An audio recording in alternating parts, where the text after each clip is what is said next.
There is a type of boiler that is particularly popular in Bangladesh, waste fabric-fired boiler. Bangladesh is one of the most important textile and garment manufacturing centers in the world.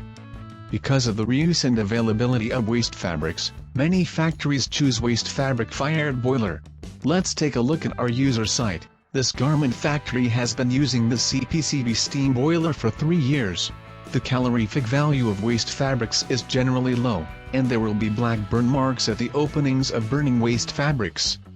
EPCB uses a special boiler material, which is durable. EPCB provides this energy-efficient and durable boiler system that has helped the garment factory become an industry leader. Adopt three-way structure, and arrange the interval of the smoke pipes reasonably to improve the boiler thermal efficiency.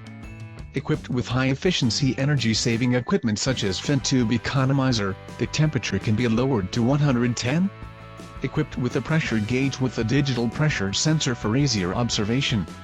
EPCB will select the appropriate safety valve for you according to the actual needs of your boiler system to save your purchase cost.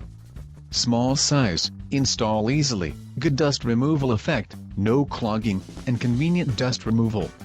Equipped with bag dust collector and flame arrestor, it can effectively desulfurize and remove nitrogen and reduce the content of nitrogen and sulfur oxides in the exhaust gas. Equipped with fans with appropriate air volume to meet the complete combustion of fuel and reduce flue gas emissions. Adopt high-quality steel and equipped with corrosion-resistant layers to greatly extend the service life. EPCB boilers have two major advantages: 1. Safe, stable and environmentally friendly. 2. Very suitable for burning waste fabrics, saving operating costs.